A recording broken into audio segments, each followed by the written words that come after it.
नमस्कार। Indian analysis कौन बनेंगे मंत्री में आपका स्वागत है। मैं हूं राजेश सक्सेना। मंत्रिमंडल विस्तार को लेकर जो कवायद है वो तेज हो चली है। कल जिस तरह से दिल्ली में जेपी नड्डा बीजेपी के राष्ट्रीय अध्यक्ष के निवास पर बैठक हुई मंत्रिमंडल विस्तार को लेकर, मध्य प्रदेश के मुख्यमंत्री डॉक्टर मोहन यादव उसमें शामिल हुए। केंद्रीय गृह मंत्री अमित शाह के साथ तमाम सारे दिग्गज नेता इसमें मौजूद रहे। और दिल्ली में जिस तरह से जेपी नड्डा के घर में जो बैठक हुई है, जिस तरह से चिंतन मंथन हुआ है, उसी के बाद ये माना जा रहा है कि बहुत जल्द मंत्रिमंडल का विस्तार होगा। तकरीबन 30 से 31 मंत्री जो हैं वो कैबिनेट में शामिल किए जा सकते हैं। और इसको लेकर जिस तरह से ये भी कहा जा रहा है कि अचानक राज्यपाल का जो कार्यक्रम है वो भी कहीं ना कहीं तय हुआ है। और राज्यपाल मंगू भाई पटेल जिस तरह से बाहर थे वो मंगलवार को भोपाल पहुंच रहे हैं। और बहुत कुछ संभावना है कि शायद कल शाम तक जो पिक्चर है, जो तस्वीर है, वो क्लियर हो जाए और 1-2 दिन में मंत्रिमंडल का विस्तार संभव है। जिस तरह से विधानसभा शीतकालीन सत्र की बात करें तो इसकी शुरुआत हो चुकी है। आज पहले दिन जिस तरह से नवनिर्वाचित विधायकों ने शपथ ली, कल भी नवनिर्वाचित जो विधायक है वो शपथ लेंगे। लेकिन इसके बीच में जो मंत्रिमंडल विस्तार को लेकर उसकी जो कवायद है वो तेज हो चली है। और दूसरी तरफ ये भी माना जा रहा है कि तमाम सारे समीकरण इस मंत्रिमंडल विस्तार में देखे जा सकते हैं, चाहे वो क्षेत्रीय समीकरण हो, चाहे जातिगत समीकरण हो, या ये भी कहा जा रहा है कि पुराने के साथ नए चेहरों का कॉम्बिनेशन इस मंत्रिमंडल विस्तार में हो सकता है। क्योंकि 2 से 3 महीने बाद लोकसभा चुनाव के तरफ जाना है और यही कारण है कि तमाम सारे समीकरण इस मंत्रिमंडल विस्तार में साधे जा सकते हैं।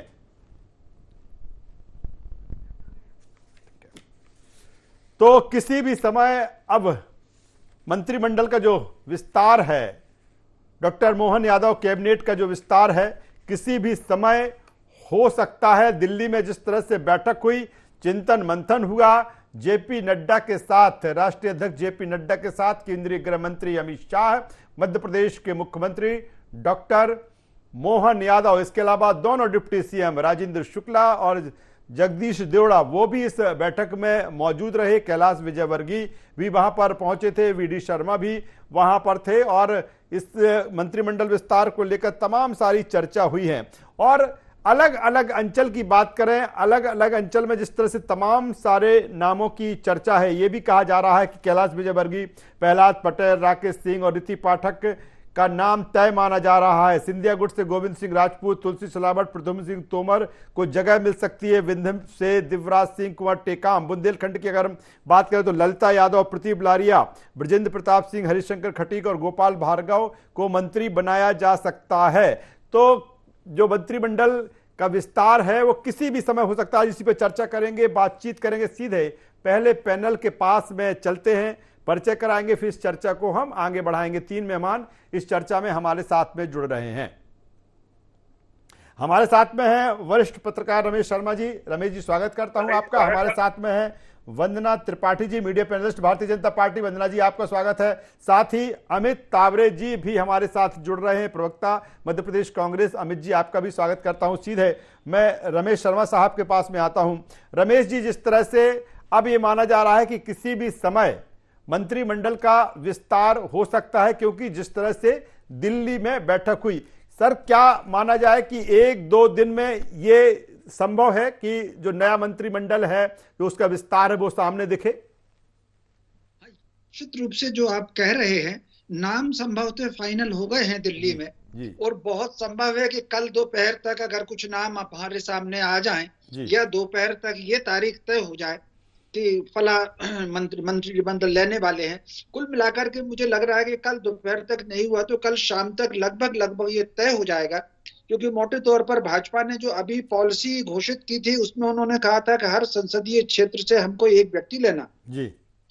अब कुल 29 संसदीय क्षेत्र हैं। अब 29 संसदीय क्षेत्र में 3 संसदीय क्षेत्र जो एडजस्ट हो गए, मुख्यमंत्री और 2 डिप्टी मुख्यमंत्री के उप मुख्यमंत्री के रूप में। अब 26 बचते हैं। तो मोटे तौर पर हो सकता है एक आध संभाग को अभी छोड़ दिया जाए, या 2-1 संभाग ऐसे हो सकते हैं या दो एक संसदीय क्षेत्र ऐसे हो सकते हैं जहां से 2 लोग भी लिए जा सकते हैं। कम से कम ऐसे 3 संसदीय क्षेत्रों की संभावना है जहां से 2 लोग भी लिए जा सकते हैं। अब जो भी कुछ होगा, मुझे लग रहा है कि 25 के आसपास की ये संख्या हो सकती है, एक दो कम हो जाए, एक आध ज्यादा हो जाए, 25 के आसपास की संख्या हो सकती है और कल शाम तक ये स्पष्ट हो जाएगा। और एक दूसरी संभावना ये लग रही है कि अगर कब 1/3 महिलाएं इसमें हो सकती हैं, उसमें जाति और क्षेत्र दोनों के समीकरण को बिठा करके जितनी भी संख्या होगी उसमें 1/3 महिलाएं हो सकती हैं, इसकी संभावना है जी।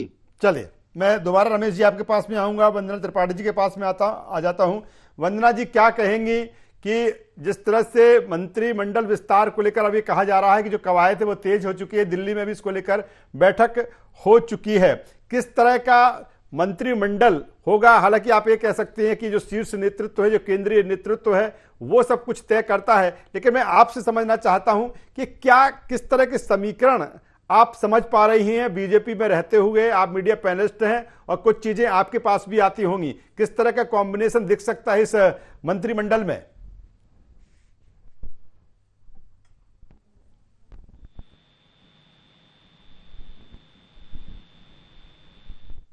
हम कहें तो जो एक फॉर्मूला जितना मुझे पता है कि हर संसदीय क्षेत्र से एक व्यक्ति को लिया जाना है। बाकी आप जानते हैं कि जिस प्रकार से हमारे माननीय मुख्यमंत्री जी का नाम सामने आया है, किसी को पता नहीं था कि कौन मुख्यमंत्री बनेगा और ये पहले से उजागर भी नहीं था। तो उसी प्रकार से कौन मंत्री बनेगा, किसे कौन सा पद दिया जाएगा, कौन सा विभाग दिया जाएगा, कुछ भी अभी तय नहीं है और मैं पार्टी की तरफ से अधिकृत भी नहीं हूं इस विषय में कुछ भी टिप्पणी करने के लिए। पर हाँ, ये जरूर कह सकती हूं मैं कि हर संसदीय क्षेत्र से एक विधायक को अवश्य चुना जाएगा पार्टी की ओर से मंत्री के रूप में। पर कल मंत्रिमंडल का गठन होगा, कितने मंत्री होंगे, किसको कौन कौन सा विभाग मिलेगा, ये सब चीजें सिर्फ एक कयास है और हम कयासों पे ना जाएं, क्योंकि आपने देखा था जब हमारे मुख्यमंत्री जी के चेहरे की बात हो रही थी या हमारे मुख्यमंत्री का नाम आता था, तो जितने नाम हम सब चैनल या सारे पत्रकारों के मुख से सुनते थे, उनमें से अलग ही कुछ आया, अलग ही कुछ नाम आया। तो इस बार भी आपको हो सकता है कि चौंकाने वाले नाम सामने आए, हो सकता है मंत्रिमंडल का गठन कल हो सकता है ना भी हो। तो ये भारतीय जनता पार्टी है, यहाँ क्या होगा ये किसी को भी नहीं पता है और मैं तो बिल्कुल भी अधिकृत नहीं हूँ, मैं कुपात्र हूँ। वंदना जी, उसी को बात को थोड़ा आगे, उसी लाइन को मैं आगे बढ़ा देता हूँ। आप जिस तरह से कह रही है कि चौंकाने वाले नाम हो सकते हैं, आप कह रही हैं कि मुख्यमंत्री के चयन में जिस तरह की एक्सरसाइज हुई, आज मुख्यमंत्री के चयन में जिस तरह से फैसला लिया, उसी तरह के डिसीजन मंत्रिमंडल विस्तार में भी देखने को मिल सकता है। तो क्या ये मान लिया जाए कि जो चर्चा भी है कि पुराने चेहरे जो रहे हैं शिवराज कैबिनेट में, उनको जगह कम मिले और नए चेहरे, युवा चेहरे, पहली बार के चुने हुए विधायक, ये भी हो सकता है कि वो मंत्री मंडल विस्तार में वो दिखें, और साथ में जिस तरह से रमेश जी कह रहे हैं कि कहीं ना कहीं महिला वर्ग को भी ज्यादा प्रतिनिधित्व मिल सकता है, ये मान लिया जाए? देखिए, कयास लगाने की अगर हम बात करें तो कयासों के आधार पे कह सकते हैं कि अवश्य ही जिस तरह से हमारे मुख्यमंत्री जी का नाम सामने आया है, हो सकता है कि इस बार नए जो विधायक है वो बने मंत्री, हो सकता है महिलाओं को ज्यादा स्थान मिले। तो ये सारी कयास हैं और इन पर जो भी एक कहते हैं ना तिलिस्म बना हुआ है और इस तिलिस्म से पर्दा सिर्फ हमारे माननीय मुख्यमंत्री जी उठा सकते हैं। दिल्ली में बैठकें हुई हैं, दिल्ली में इस पे चर्चा हुई है, हमारे राष्ट्रीय अध्यक्ष जी थे, केंद्रीय गृह मंत्री जी थे। तो अब हमारा जो नेतृत्व है जो तय कर देगा। कल दिल्ली गए थे, कल दिल्ली में बैठक हुई, तो ये मान लिया जाए कि लिस्ट तो फाइनल हो चुकी है और बस अनाउंस होना बाकी है। सारे कयास है और अवश्य अगर हो गई होगी तो बहुत ज्यादा खुशी की बात है कि इतनी जल्दी हमें नए हमारे मुख्यमंत्री के बाद, हमारे डिप्टी सीएम के बाद अब हमारे मंत्री भी हमें मिल जाएंगे विभागों के लिए। तो अवश्य ही मैं चाहती हूँ आपकी बात सच हो और कल हमारा। चलिए वंदना जी, दोबारा आऊंगे कुछ और सवालों के साथ। सीधे अमित तावरे जी, प्रवक्ता कांग्रेस, हमारे साथ जुड़े हुए हैं। अमित जी, हालांकि सवाल अगर हम आपसे करें तो आप कहेंगे ये तो भारतीय जनता पार्टी का, सरकार का इशू है कि वो कब मंत्रिमंडल का विस्तार करते हैं, किस तरह से चेहरे उसमें शामिल करते हैं, लेकिन फिर भी एक विपक्ष के नाते आप क्या कहना चाहेंगे?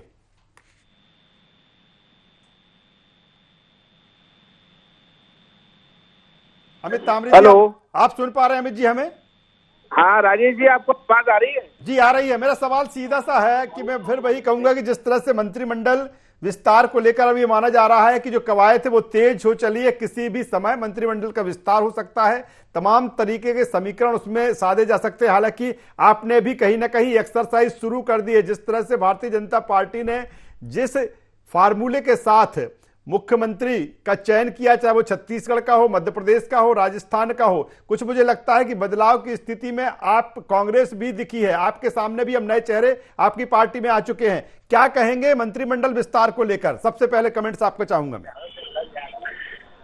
देखिए, मंत्रिमंडल में किसको जगह देना है, किसको नहीं देना है, ये मुख्यमंत्री जी का विशेषाधिकार है। लेकिन एक विपक्ष में होने के नाते हमारा ये कहना रहेगा कि जिन बातों को लेकर और जिन वादों को लेकर चुनाव लड़ा गया और जनता ने जो अपार आशीर्वाद भारतीय जनता पार्टी को दिया है, चाहे हम भ्रष्टाचार की बात करें या वंशवाद की बात करें, तो विपक्ष में होने के नाते हमारी ये मांग है कि बेदाग छवि के नेताओं को, विधायकों को मंत्रिमंडल में शामिल यदि भारतीय जनता पार्टी करती है तो निश्चित तौर पर मध्य प्रदेश की जनता के लिए ये एक अच्छा कदम होगा। लेकिन अब आने वाले समय में मुझे लगता है कि जहां तक मीडिया में जो चर्चा है, कल शायद इतने बजे तक मंत्रिमंडल विस्तार होने की संभावना है। हालांकि ये उनका आपसे अंदरूनी मामला है, लेकिन हमारा कहना यही है कि छवि के विधायकों को यदि वो मंत्रिमंडल में लेते हैं तो निश्चित तौर पर हमारी कांग्रेस पार्टी जनता के सहयोग में जो सकारात्मक मुद्दे होंगे सरकार के साथ खड़ी रहेगी। और यदि इसके विपरीत बेदाग जो है वो दागदार नेताओं को यदि शामिल किया जाता है तो निश्चित विरोध में कांग्रेस पार्टी सदन में भी और सड़क पर भी ये लड़ाई जारी रखेगी। अमित जी, आपकी सेना भी पूरी तरीके से तैयार हो गई है, कह रहे हैं देर आए दुरुस्त आए। जिस तरह से कहीं ना कहीं जो बीजेपी का एक पैटर्न रहा है बदलाव का, वो कांग्रेस में भी अब दिखा है। चाहे वो जीतू पटवारी की बात कर ले, पीसीसी चीफ बनाया गया, चाहे उमंग सिंगार की बात कर ले, चाहे हेमंत कटारे की बात कर ले, कह सकते हैं कि भले संख्या बल कम लेकिन दो हाथ करने के लिए कांग्रेस तैयार है। अब देखिए, इस देश में सबसे युवा प्रधानमंत्री जो है वो कांग्रेस ने दिया। इस देश में युवाओं को मतदान करने का अधिकार हमारे स्वर्गीय प्रधानमंत्री जी ने दिया।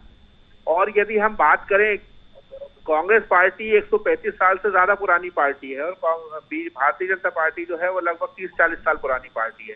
तो आप समझ सकते हैं कि कौन किसकी नकल करेगा। लेकिन वो उनकी अपनी रणनीति है, हमारी रणनीति अपनी है। ये बात बिल्कुल सही है कि जो हमारे केंद्रीय नेतृत्व में जो संगठन में बदलाव के जो फैसले किए हैं, मध्य प्रदेश के दूर दूर अंचल में हर एक ब्लॉक स्तर पर, हर एक बूथ स्तर पर कांग्रेस के कार्यकर्ताओं में एक ऊर्जा का संचार हुआ है। निश्चित तौर पर जीतू पटवारी जी हमारे युवक कांग्रेस के प्रदेश अध्यक्ष भी रहे हैं, ऊर्जावान चेहरा है। और आने वाले कुछ महीनों बाद आप देखिएगा लोकसभा चुनाव के जो परिणाम आएंगे कि ये जो केंद्रीय नेतृत्व ने जो फैसला सुनाया है, इसका परिणाम भी जो है आपको धरातल पर दिखाई देगा। चलिए अमित जी, जुड़े रहिए आप हमारे साथ में। सीधे रमेश जी के पास में आ जाता हूं। रमेश जी, जिस तरह से वंदना जी भी कह रही और जिस तरह से ये भी कयास लगाए जा रहे हैं कि जो मंत्रिमंडल होगा वो भी, उसमें भी जिस तरह से मुख्यमंत्री के चयन में, और न केवल मैं मध्य प्रदेश की बात करूंगा रमेश जी, बल्कि तीनों राज्यों में करूंगा कि जिस तरह से फैसलों से चौंकाया है पार्टी ने, क्या कुछ इसी तरह की चीजें मंत्रिमंडल विस्तार में भी देखने को मिल सकती है? क्योंकि इनका केंद्रीय नेतृत्व लगातार ये कह रहा है कि उनका कोई भी कार्यकर्ता हो, एक छोटा कार्यकर्ता भी है तो उसको कब कहां पहुंचाना है बड़ी बारीकी से मॉनिटरिंग होती है, उसकी माइक्रो मैनेजमेंट के साथ देखा जाता है, परखा जाता है कि किस लेवल का वो काम कर रहा है। क्या मंत्रिमंडल विस्तार में भी ये चीजें देखने को मिल सकती है कि किसी को ये भी ना मालूम हो कि ये मंत्री बन सकते हैं, उसको मंत्री बना दिया जाए? हाँ, ये तो झलक इसमें मिल सकती है। मोटे तौर पर ये माना जा रहा है कि बाय द वे जितने भी संख्या में वो भर्ती करने मंत्री बनाने वाले हैं, कि अगर मान लीजिए 25 बनाने वाले हैं या 26 बनाने वाले हैं, तो 50% जो मंत्री होंगे वो निश्चित रूप से अनुभवी वो पुराने मंत्री होंगे। 50%, क्योंकि मुख्यमंत्री के चेहरे में चूंकि सिंगल नाम होता था तो वो संगठन की पसंद का है। अब इसमें चूंकि एक से अधिक नाम होते हैं, तो मेरा जो अनुमान है कि 50% तो पुराने अनुभवी मंत्री इसमें से लिए जाएंगे और बाकी 50% में से 25% ऐसे हो सकते हैं जो पहली बार मंत्री बने लेकिन 2 बार 3 बार 4 बार के 5 बार के विधायक हो सकते हैं। और यदि 3-4 नाम पहली बार के भी अगर आकर के मंत्री बन जाए, या 3-4 नाम ऐसे हों कि जो अभी अनुमान से बाहर हों, क्योंकि मीडिया में जो चर्चा चल रही है 30 नामों की, लगभग 35-36 नाम जो तैर रहे हैं, हो सकता है 3-4 नाम उन तैरने वाले नामों से अलग आ जाएं, तो मैं समझता हूं इस पर कोई आश्चर्य नहीं होना चाहिए। जी रमेश जी, जिस तरह से आप भी कह रहे हैं कि करीब 24 से 25 जो है मंत्री वो बनाए जा सकते हैं, लगभग मुझे जिस तरह से 34 के आसपास संख्या होती है, 3 मुख्यमंत्री, दो डिप्टी सीएम बना दिए गए हैं, 31 मंत्री बनाए जा सकते हैं। क्या ये संभव है कि एक झटके में सारे मंत्री जो कैबिनेट स्तर के हैं, राज्य मंत्री हैं, स्वतंत्र प्रभार हैं, वो बना दिए जाएं, या फिर कुछ जगह रखी जाएगी कि नहीं अभी 22-23 मंत्री बना देते हैं पर 5-7 छोड़ देते हैं, आगे करेंगे, ये भी संभावना है सर?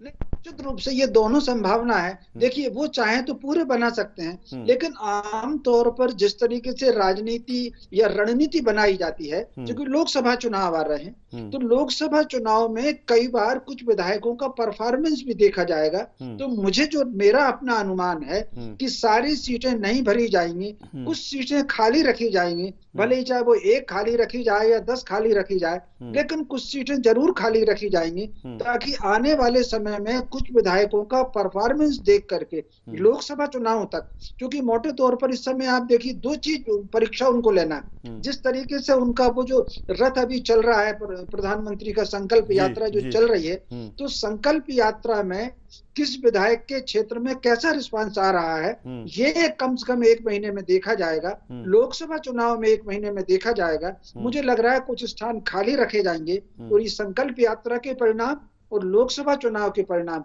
उसको ध्यान में रख करके कुछ भर्तियां बाद में हो सकती हैं। सर, लेकिन अनुमान ही है ये मेरा। सर, एक अहम चीज है कि 33 में से 31 मंत्रियों को टिकट दिया गया था, 12 चुनाव हार गए, 19 मंत्री जीत कर आएंगे। क्या ये 19 मंत्री एक बड़ी संख्या है कि जो जीत कर आए थे, क्या ये भी हो सकता है कि इनमें 19 में से बहुत कम को जगह मिले, और चूंकि सांसदों को भी चुनाव लड़ाया है, उनको भी कहीं ना कहीं कैबिनेट में लेना है, इसके अलावा कैलाश विजयवर्गीय वो भी जीत कर आए हैं, तो और दूसरी तरफ सिंधिया गुट के जो मंत्री हैं वो मंत्री रहे, वो भी जीत कर आए हैं, तो ये कॉम्बिनेशन बिठाना मुझे लगता है यही कारण है कि लंबी बैठक कल भी चली और आज भी ये कह रहा है, पहले जिस तरह से चर्चा थी कि कल मंत्रिमंडल का जो विस्तार है वो हो सकता है, अब ये सुनने में आ रहा है कि मंत्रिमंडल का विस्तार शायद कल ना हो, अगले दिन या उसके अगले दिन हो। तो यही कारण है कि इन सारी चीजों को गुणागणित बिठाने में समय लग रहा है। लगना होगा, वो गणित तो बैठ गया होगा। क्योंकि इससे पहले अगर आपको ध्यान हो राजेश जी, भोपाल में चूंकि सब लोगों की बैठक हो गई थी और सब लोगों से सुझाव ले लिए गए थे, 1-2 नामों पर मुझे जो लग रहा है कि 1-2 नामों पर भोपाल में सहमति नहीं बनी होगी। जिस तरीके से कैलाश विजयवर्गीय जी खुद ना आकर के किसी दूसरे का नाम सजेस्ट कर रहे थे कि इंदौर से मेरे स्थान पर उनको ले लिया जाए। अब ये निर्णय हाईकमांड ने इस पर क्या किया है, इस तरीके से केवल 2 ही 3 नाम हैं जिस पर हाईकमान को निर्णय लेना थे। बाकी अधिकांश नामों की सहमति प्रदेश स्तर पर यहाँ जो बैठक हुई थी तो 2 दिन पहले, मुझे लग रहा है कि उसमें सारा लगभग तय हो गया होगा। लेकिन फिर भी इन 19 में से अगर कुछ नाम छूट जाए तो हमको आश्चर्य इसमें नहीं होना चाहिए। जी बिल्कुल बेहतर बात रमेश जी कर रहे हैं। मैं सीधे वंदना जी के पास में आ जाता हूँ। वंदना जी, चर्चा इस बात को लेकर, हालांकि आप भी महिला वर्ग का प्रतिनिधित्व करती हैं, 33% आरक्षण भी जिस तरह से संसद से पास हुआ, और चर्चा है कि महिला वर्ग को ज्यादा प्रतिनिधित्व इस मंत्रिमंडल विस्तार में हो सकता है। क्या माना जाए कि ज्यादा संख्या में जो महिला विधायक जीत के आई वो इस नई सरकार में देखने को मिले? वंदना जी किस तरह से प्रोजेक्ट करती हैं, किस तरह से आपका भी अनुमान है इसको लेकर?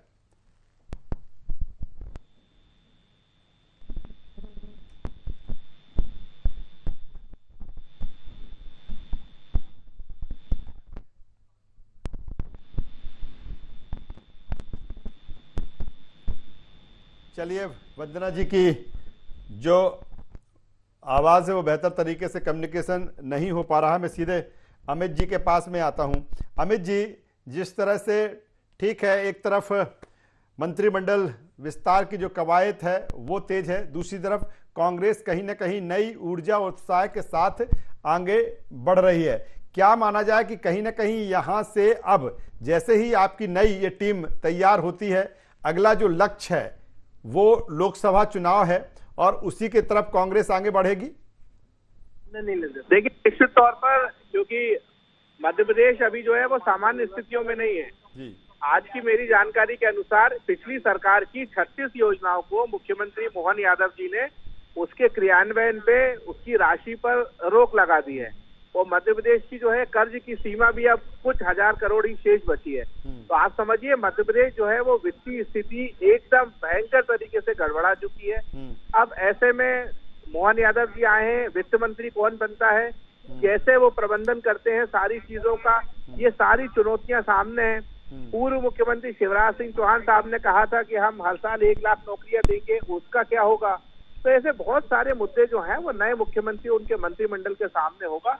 अब मुझे लगता है कल जब हम इस शाम तक बात करेंगे सारे मंत्री शपथ ले चुके होंगे और उस समय हम बेहतर तरीके से बातचीत करेंगे। क्या अमित जी संगठनात्मक दृष्टि से देखा जाए इस चुनाव में 2023 विधानसभा के चुनाव में संगठनात्मक दृष्टि से भारतीय जनता पार्टी ने जिस तरह से मेहनत की, जिस तरह से जमावट की, कहीं ना कहीं कांग्रेस इस चुनाव में संगठनात्मक दृष्टि से उतनी ताकतवर नहीं दिखी और यही कारण है कि जो आपकी स्थिति है मध्य प्रदेश में या जो आपके विधायक चुनकर आए बहुत कम आए। क्या अब आपकी जो नई टीम आई है कहीं ना कहीं चूंकि लोकसभा का जो चुनाव भी है उसका समय बहुत कम है, तो ऐसे में क्या सबसे पहले संगठन स्तर पर आपकी जो नई टीम है वो काम करेगी, कांग्रेस संगठन को मजबूत करके फिर आगे बढ़ेगी? देखिए वो कहते हैं कि जो जीता वही सिकंदर जी, और सफलता का श्रेय लेने वाले हजारों लोग होते हैं और असफलता अनाथ होती है। आज जो सच्चाई है वो ये सच्चाई है कि भारतीय जनता पार्टी मध्य प्रदेश में जीती है। कांग्रेस पार्टी यहाँ पे जो परिणाम आने थे, जो आशा थी, वो परिणाम नहीं आ पाए। कुछ ना कुछ जो भी कमी रही होंगी, हम निश्चित तौर पे जीतू पटवारी जी बने, नेता प्रतिपक्ष उमंग सिंघार जी बने, इनके नेतृत्व में कांग्रेस पार्टी जो है सकारात्मक रूप से आगे। चलिए अमित जी, मैं लोकसभा चुनाव में जो है वो बेहतर परफॉर्मेंस। फाइनल कमेंट्स वंदना त्रिपाठी जी से लूंगा, शायद बेहतर कम्युनिकेशन अब उनके साथ हमारा हो। वंदना जी, मेरा सवाल जब मैं आपके पास आया था, मेरा सवाल इसी बात को लेकर है। रमेश जी वही बात कह रहे थे, चर्चा भी उसी बात को लेकर, 33% आरक्षण का बिल भी जो सदन से वो पास हो चुका है। क्या माना जाए कि महिला प्रतिनिधित्व ज्यादा देखने को मिल सकता है? आपका क्या प्रेडिक्शन है? आवाज आ रही है मेरी? जी आ रही है, आप बोलिए। देखिए, अनुमानों के हिसाब से अगर हम जाएं तो आपने देखा कि इस बार हमारी ज्यादा महिला साथी विधायक के रूप में चुनकर आई हैं, तो अवश्य ही ये उम्मीद है कि मंत्रिमंडल में उन्हें स्थान दिया जाएगा। और आपने देखा है भारतीय जनता पार्टी हमेशा महिलाओं को आगे लाने वाली पार्टी रही है, महिलाओं का उत्थान और सशक्तिकरण करने वाली पार्टी है। तो सशक्तिकरण के लिए सबसे ज्यादा जरूरी है कि सरकार में हमारी महिला बहनें बैठी हों। तो हमारे केंद्रीय नेतृत्व और प्रदेश नेतृत्व इस चीज का ध्यान हमेशा रखता आया है। तो मंत्रिमंडल में भी पूरी उम्मीद है कि हमारी महिला साथी आपको देखने को मिलेंगी और वो प्रदेश का नेतृत्व करते हुए दिखाई देंगी, बड़े बड़े विभागों में बैठकर। क्या वंदना जी, कहीं ना कहीं जो जमावट होगी वो लोकसभा चुनाव को दृष्टिगत रख कर भी बनाई जा सकती है इसमें? देखिए, लोकसभा चुनाव तो अवश्य ही हमारा टारगेट है और हम लोकसभा चुनाव की तरफ बढ़ रहे हैं और बहुत तेजी से बढ़ रहे हैं और कुछ ही समय बाकी है और वो हमारा सबसे बड़ा चुनाव है, क्योंकि उस चुनाव के माध्यम से हमें अपने देश का मुखिया प्राप्त होता है। तो हर चीज जो हम हर जो कार्य करते हैं उसका आकलन हमें लोकसभा चुनाव को मद्देनजर रखते हुए नहीं करना चाहिए। ये प्रदेश के विकास की बात हो रही है। प्रदेश के विकास के लिए जो भी व्यक्ति उचित होगा उसको उचित जो विभाग है वो प्रदान किया जाएगा और जो उस विभाग में सही तरीके से कार्य कर सके। जैसे कि अगर हम वित्त मंत्रालय, वित्त की बात करें या गृह की बात करें, तो ये सब बहुत जरूरी मंत्रालय होते हैं हमारे और उसमें हम ऐसे व्यक्ति को बिठाएंगे जिसके पास उतनी गुणवत्ता हो, जिसके पास उतना अनुभव हो और जो सही तरीके से उस मंत्रालय को चलिए। मुझे लगता है कि तमाम सारे ऐसे सीनियर लीडर जीत कर आए हैं और इससे कह सकते हैं कि जो अनुभवी काफी चेहरे हैं और जो बात आप कर रहे हैं, मुझे लगता है कि मंत्रिमंडल विस्तार में या विभागों के बंटवारे में इसकी लेकर दिक्कत नहीं आएगी। लेकिन कुल मिलाकर अब जो कवायद है वो मंत्रिमंडल विस्तार को लेकर है, जिसको लेकर जो हम देख रहे हैं जो एक एक्सरसाइज है वो कहीं ना कहीं तेज हो चली है। दिल्ली में बैठक भी हो चली और किसी भी समय मंत्रिमंडल विस्तार हो सकता है। तीनों मेहमानों का धन्यवाद करता हूं, शुक्रिया करता हूं। तो कुल मिलाकर जिस तरह से अब विस्तार की जो कवायद है वो तेज है और बहुत जल्द डॉक्टर मोहन यादव की जो कैबिनेट है उसका जो स्वरूप है, उसका जो आकार है, जो प्रकार है, वो हमारे सामने होगा। वो तमाम सारे नाम इस कैबिनेट को लेकर कयास लगाए जा रहे हैं। अलग अलग गुणागणित है, जातिगत समीकरण है, क्षेत्रीयगत समीकरण है और कहीं ना कहीं जिस तरह से भारतीय जनता पार्टी कह रही कि हर संसदीय क्षेत्र से, हर लोकसभा क्षेत्र से एक विधायक को जरूर प्रतिनिधित्व मिलेगा, एक विधायक को जरूर मंत्री बनाया जाएगा, तो ये पिक्चर क्लियर है कि जो 29 लोकसभा सीटें हैं वहां से एक एक मंत्री उस लोकसभा संसदीय क्षेत्र से आएगा। और ऐसे में जो संख्या जिसकी हम बात कर रहे हैं 33 से 34 जो मंत्रियों की, वो इसमें हो जाती है। देखना होगा कि किस तरह से जातिगत और क्षेत्रीयगत समीकरण या किस तरह का कॉम्बिनेशन युवाओं के साथ अनुभवी चेहरों का कॉम्बिनेशन होता है, ये देखने वाली बात होगी। IND एनालिसिस में बस इतना ही। IND 24 पर खबरों का सिलसिला लगातार जारी है, बने रहिए हमारे साथ। नमस्कार।